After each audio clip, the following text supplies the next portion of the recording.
और अब आगे बढ़ने से पहले इस वक्त की बड़ी खबर आपको बता दें। अब बात पश्चिम बंगाल की हम करेंगे। पीएम मोदी ने कूच बिहार की रैली को संबोधित किया। पीएम मोदी ने बंगाल सरकार पर सीएए को लेकर अफवाह फैलाने का आरोप लगाया। कहा, भारत में आस्था रखने वाले हर परिवार को नागरिकता देने का वादा। पीएम ने यह भी कहा कि मोदी की गारंटी पर भरोसा रखें। टीएमसी और लेफ्ट से नहीं डरने की अपील भी की लोगों से कूच बिहार में प्रधानमंत्री नरेंद्र मोदी ने। आज जब बीजेपी सरकार सीएए लेकर आई है तो ये अफवाहें फैला रहे हैं। मां भारती पर आस्था रखने वाले हर परिवार को नागरिकता देना ये मोदी की गारंटी है। मैं पश्चिम बंगाल के हर परिवार से कहूंगा, ये टीएमसी वाले, वामपंथ वाले डराएंगे,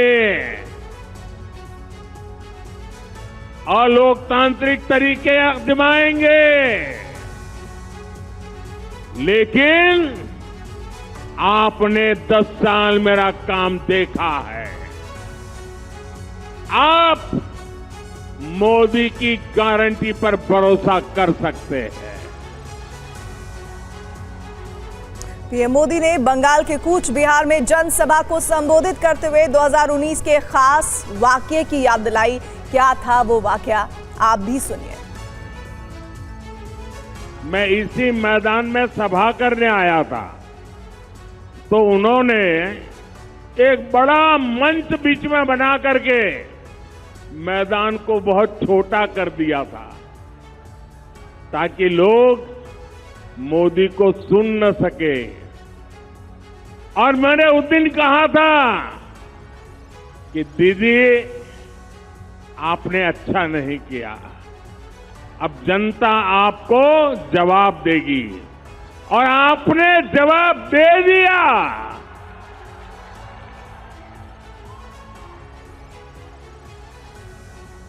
लेकिन आज उन्होंने ऐसा कुछ भी नहीं किया, मैदान खुला रखा, तो मुझे आप सबके दर्शन करने का सौभाग्य मिला।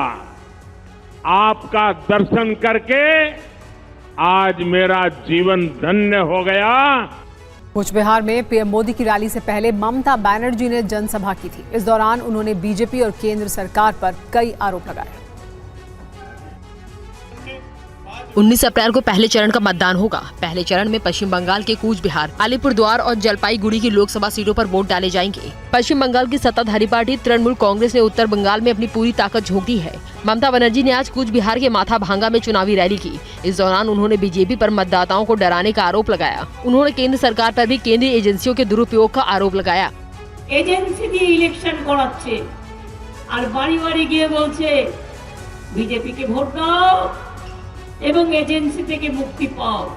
আমি বলি যার বিরুদ্ধে এজেন্সি করবে করবে, কেউ মাথা নত করবে না, তার কারণ ওদের শিক্ষা দেওয়ার প্রয়োজন আছে।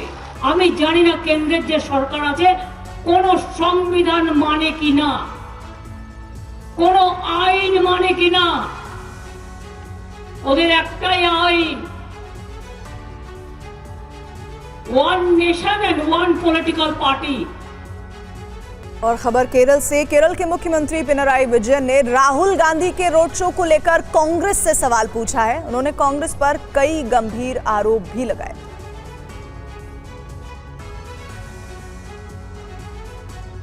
कांग्रेस और लेफ्ट पार्टियां दोनों इंडिया फ्रंट का हिस्सा हैं, लेकिन केरल में दोनों पार्टियां आमने सामने हैं और एक दूसरे के खिलाफ जमकर बयानबाजी कर रही हैं। वायनाड से राहुल गांधी के नामांकन भरते ही सियासी हलचल तेज हो गई और कांग्रेस पार्टी केरल के मुख्यमंत्री पिनराई विजयन के निशाने पर आ गई है। विजयन ने कांग्रेस पर जोरदार हमला करते हुए कई आरोप लगाए हैं। दरअसल राहुल गांधी ने वायनाड से नामांकन दाखिल करने से पहले रोड शो किया था। इस रोड शो को लेकर पिनराई विजयन ने कांग्रेस पर हमला किया है। विजयन ने आरोप लगाया है कि राहुल गांधी के रोड शो में इंडियन यूनियन मुस्लिम लीग के झंडे जानबूझकर छिपाए गए। उन्होंने आरोप लगाया कि कांग्रेस को मुस्लिम लीग के वोट तो चाहिए, लेकिन वो उनके साथ दिखना नहीं चाहते हैं। इसलिए राहुल गांधी की रैली में इंडियन यूनियन मुस्लिम लीग के झंडे छिपाए गए। विजय ने कांग्रेस पर बीजेपी और आरएसएस से डरने का भी आरोप लगाया। विजय ने दावा किया कि कांग्रेस को अपने इतिहास और बलिदानों को भूल गई है। बीजेपी और आरएसएस के डर से अपने झंडे का त्याग करने के लिए भी तैयार है।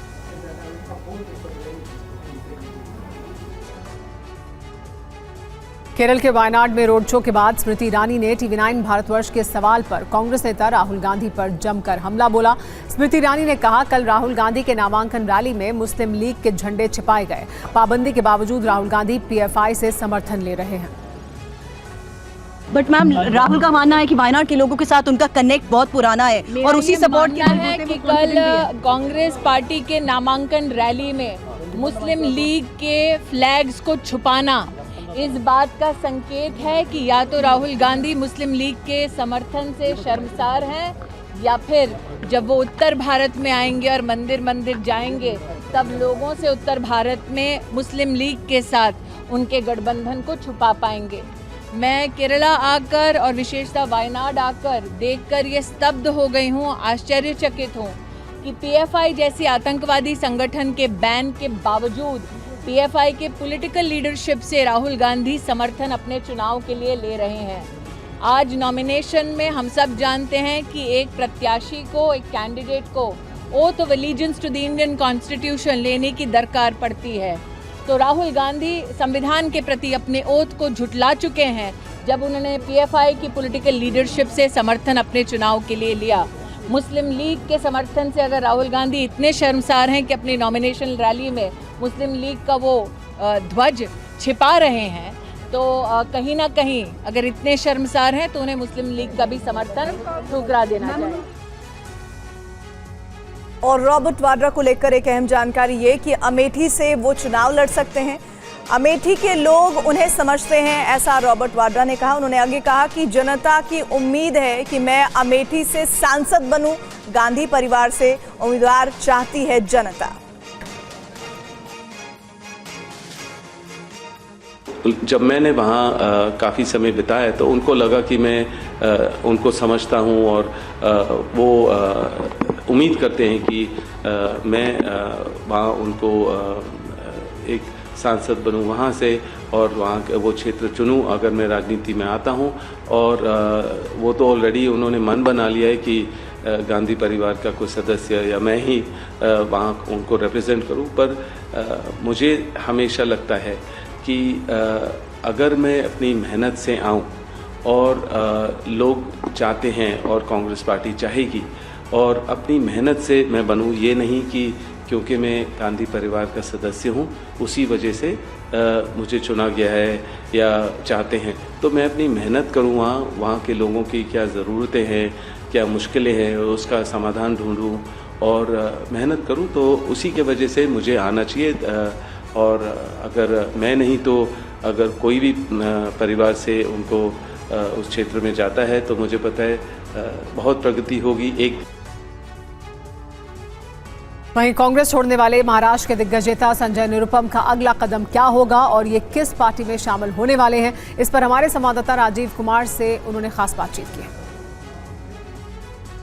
कांग्रेस को अलविदा कहने के पीछे बहुत सारी वजह संजय निरुपम बता रहे हैं, लेकिन निरुपम जी, इसके पहले हमने कभी आपकी प्रेस कॉन्फ्रेंस में जय श्री राम के नारे नहीं देखे। जय श्री राम आप कहते रहे होंगे सार्वजनिक तौर पर घर में दोस्त यार को, लेकिन किसी ऐसे प्रेस कॉन्फ्रेंस में नहीं देखा। तो जय श्री राम कह के अलविदा कहने का क्या अर्थ समझे? कई बातें पहली बार करनी चाहिए। कोई जरूरी थोड़ी है कि कोई नई चीज कभी करनी ही नहीं चाहिए। तो क्या दिक्कत है भाई? राम इस देश के प्राण हैं और राम ने जो मूल्य दिए उन्हीं पर भारत की सामाजिक संरचना बनी है। और तृणमूल कांग्रेस के विधायक ने बीजेपी सांसद लॉकेट चटर्जी के खिलाफ एक ऐसा बयान दे दिया है जिसके बाद बीजेपी आक्रामक हो गई है। क्या है पूरा मामला, ये रिपोर्ट देखिए। चुनाव आयोग की चेतावनी के बावजूद नेताओं की विवादित बयानबाजी रुकने का नाम नहीं ले रही है। सुप्रिया श्रीनेत, दिलीप घोष और रणदीप सुरजेवाला के बाद टीएमसी के विधायक असित मजुमदार ने बीजेपी सांसद लॉकेट चैटर्जी के खिलाफ विवादित बयान दिया है। ममता बनर्जी চেয়ারটা নিতে বলুন না, বিজেপিতে আছে কেন? তৃণমূলে জয়েন করতে বলুন আর দলের দায়িত্ব নিতে বলুন, তারপরে বলবে এসব। ও আছে বিজেপিতে আর ঠিকা নিয়েছে তৃণমূলের, তার মানে বুঝতে পারছেন তো 2 নম্বরই মাল, দুগ্গি মাল তৃণমূলের সাথেও আছে আবার বিজেপির সাথেও আছে। लॉकेट चैटर्जी पश्चिम बंगाल के हुगली लोकसभा सीट से चुनाव लड़ रही हैं।